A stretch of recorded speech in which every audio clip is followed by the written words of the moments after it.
Sehat ya, nggak ada yang absen. Kalau hari ini kita akan belajar tentang guru 1 BK, yaitu kenali potensi.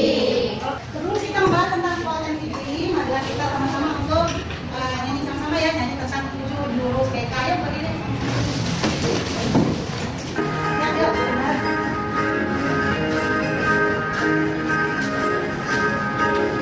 Murid mandiri dan kuat, tumbuh di lingkungan sehat, bersama guru yang hebat, menunjukkan yang bersahabat, mendidik dengan tulus, gunakan 7 jurus, kenali potensi, kelola emosi, tumbuhkan resiliensi, jaga konsistensi dan jalin koneksi, membangun kolaborasi dan menambah situasi.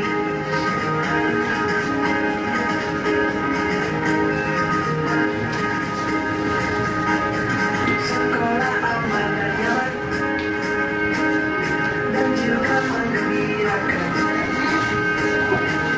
warga tumbuh harapan, bersama ayo kita wujudkan, mendidik dengan tulus, gunakan 7 jurus, kenali potensi, kelola emosi, tumbuhkan resiliensi, jaga konsistensi dan jalin koneksi, membangun kolaborasi dan menata situasi. 7 jurus BK hebat, bersama murid keluarga terat. 7 jurus BK hebat, 7 jurus sehat dan gembira.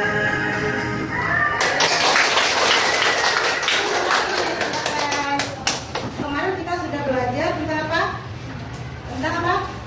Motivasi belajar. Kemarin kita sudah belajar tentang motivasi belajar. Sekarang kita belajar tentang kenali potensi. Apa yang dimaksud dengan potensi? Kemampuan. Kemampuan.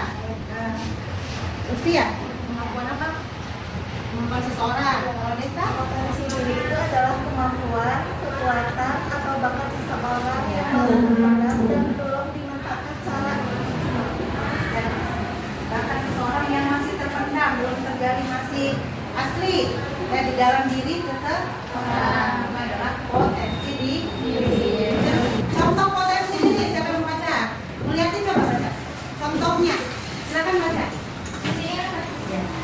Contoh potensi diri, satu, bakat alami seperti kemampuan menggambar, menyanyi, menulis, dan berpidato. Dua, kemampuan intelektual seperti berpikir kritis, memecahkan masalah, atau menganalisis data. Tiga, keterampilan sosial seperti kemampuan komunikasi, bekerja sama, dan memimpin. Empat, kekuatan karakter seperti disiplin, kejujuran, ketekunan, dan rasa tanggung jawab. Ada berapa contohnya? Ada 4. Bakat atau bakat apa itu? Pertama bakat alami. Contohnya seperti apa?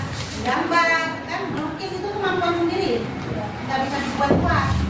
Orang ambil lukis, tiba-tiba udah jadi gunung yang bagus, tiba-tiba bisa membuat orang melukis, itu adalah bakat alami, ya kan? Dan kalau diasah dengan belajar, potensi dirinya digali, itu kan akan menjadi lebih bagus lagi. Terus menyanyi, suaranya bagus tuh bakat, ya kan? Alami dia, anak suara bagus, seperti penyanyi-penyanyi itu. Udah cantik, udah suaranya bagus ya, karena dari sananya. Terus apa? Menulis artinya apa? Mengeluarkan pikiran lewat tulisan. Ini adalah bakat. Meluangkan isi pikiran, meluangkan isi hatinya lewat tulisan-tulisan, lewat vlog-vlog.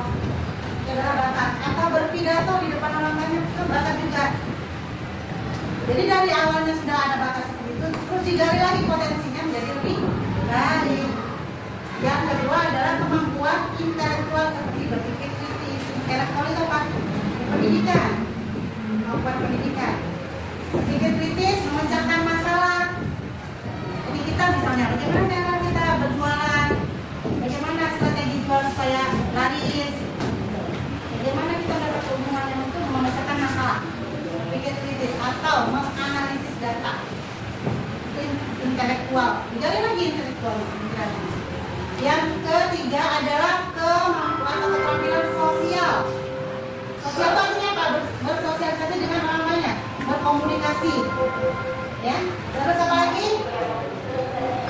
Sudah berkomunikasi apa lagi? Bekerja sama. Terus apa lagi? Memimpin. Kemampuan seorang pemimpin. Yang keempat adalah kekuatan karakter. Kekuatan karakter kalian itu kedisiplinan, kejujuran. Itu adalah potensi diri, ketekunan. Kalau malas itu bukan udah biasa potensi diri. Setiap orang itu ada ketekunan, belajar, atau rasa tanggung jawab itu setiap manusia itu ada. Setiap diri kalian itu ada. Tapi kalian tidak menimbulkan malas ada dalam potensi diri kalian itu ketekunan. Tapi tidak diasah, tidak digali. Jadi ngapain kan itu, benar ya? Nah, sebelum kalian kita lebih lanjut membahas tentang ini, kan kemarin udah ibu kirim link untuk mengenai bakat minat belajar ya.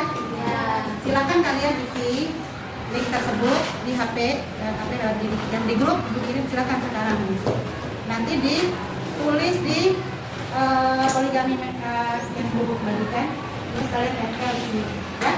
Silakan sekarang ya. Setelah kalian mengetahui gaya belajar kalian masing-masing, nanti tulis di kertas origami yang ibu bagikan. Di bawahnya kasih nama kalian, terus kalian tempel ke papan tulis. Kan ditempel.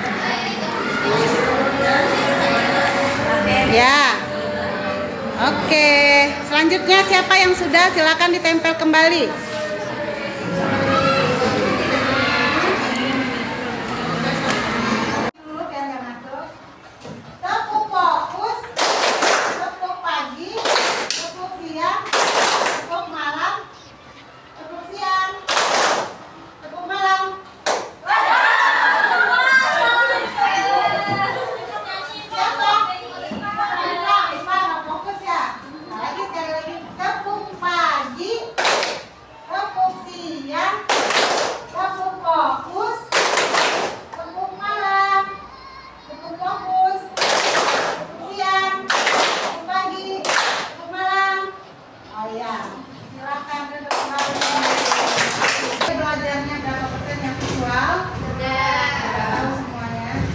Silakan bentuk kelompok yang kinestetik, siapa aja? Nah, silakan bentuk kelompoknya kinestetik. Benar lagi kelompok ini kalian isi. Nanti nama kelompok ini tambahin ya. Ini orang telepon lagi ya. Itu isi. Terus di barisnya sini, di baris ini. Kalian di sini nomor 1 coba ditulis. Coba ditulis nomor 1. Apa kesulitan? Ini mungkin di belakangnya. Kita ada isi ya. Di belakangnya. Nomor 1. Pertanyaannya ya. Oke.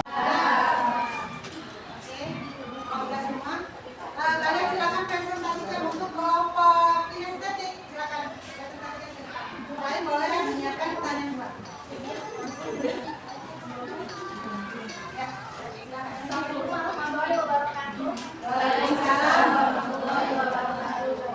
Saya dari kelompok kinestetik ingin memanifestasikan apa yang tadi telah diisi.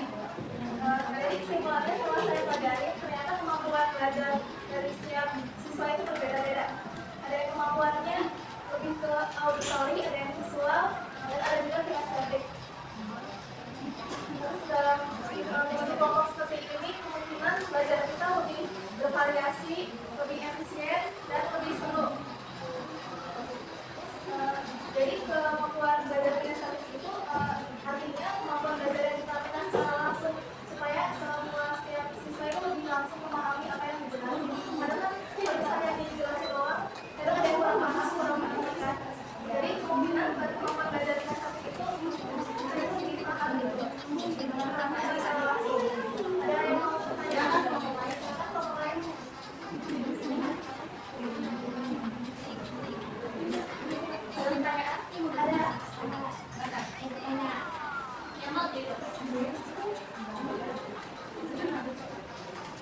Langsung praktek, langsung di peragakan. Setelah diterapkan diperagakan, kalian mengerti. Maka cara mengembangannya bagaimana? Cara mengembangannya bagaimana? Hah? Boleh. Satu, praktek langsung melakukan aktivitas fisik yang terkait dengan materi yang ingin dipelajari. Dua, FPP coba-coba FPP dalam materi yang ingin dipelajari. Tiga, simulasi simulasi yang terkait dengan materi yang ingin dipelajari. Empat, kerjasama dengan orang lain untuk mencapai tujuan. Lima, menggunakan alat atau teknologi untuk membantu proses belajar. Ya, terima kasih kelompok kinestetik. Kelompok visual silakan maju ke depan.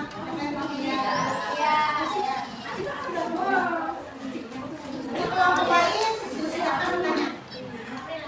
Silakan cepat dulu.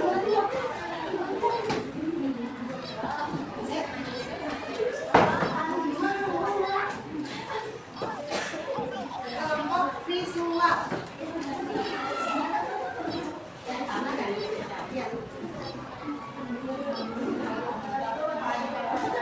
Waalaikumsalam warahmatullahi wabarakatuh. Dari kelompok visual, kesimpulan dan gaya belajar visual adalah gaya belajar yang mengembalikan minat kegiatan di mana seseorang lebih mudah memahami dan mengingat informasi yang disajikan dalam bentuk gambar, grafik, diagram, dan video. Ada yang bertanya? Yang belakangnya terima kasih kelebihan dan kekurangan. Kekurangannya itu dalam memahami informasi yang akan disampaikan secara besar, mudah terganggu oleh lingkungan dan cenderung bosan dengan metode konvensional seperti ceramah. Metode belajar visual pembelajaran seseorang memahami dan mengingat informasi pada melalui kegiatan seperti gambar, diagram, grafik, atau visualisasi. Penggunaan metode visual yaitu memproses informasi yang tepat, yang menjangkau tujuan visual, keterampilan visual yang baik. Kelompok lain lagi bertanya. Kelompok kinestetik silakan. Bagaimana ciri-ciri belajar visual? Jadi gaya belajar visual. Boleh silakan kelompok yang akan membantu jawabannya. Gaya belajar visual itu seperti apa ciri-cirinya? Kamu kan ya belajarnya di visual. Jadi kamu seperti apa gaya belajarnya? Seperti apa?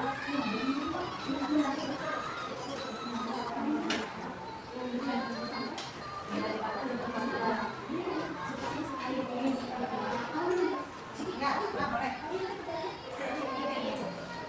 Ciri utama gaya belajar visual: 1. Mengutamakan penglihatan. 2. Memori visual yang kuat. 3. Terorganisir. 4. Serta membuat catatan. 5. Memperhatikan detail visual. 6. Membutuhkan visualisasi. 7. Tergantung kebisingan. 8. Bakat seni atau mekanik. Ya. Mana kelompok kinestetik? Mau menambahkan nggak? Ya, oke, terima kasih. Masuk kelompok lagi. Auditori itu apa? Mendengar. Visual melihat. Auditori mendengar. Apa saja kelebihan gaya belajar auditori? Silakan kelompok lain bantu. Dengan cara apa belajarnya? Merekam percakapan guru, merekam materi yang disampaikan sama guru, nanti di rumah diulangi dengan mendengar. Terus apa lagi? Belajar di ruang guru, misalnya di aplikasi ruang guru atau di aplikasi ini belajar mendengar dan lain sebagainya ya ini. Nah, sampai sini sejauh ini agak dimengerti atau mengerti?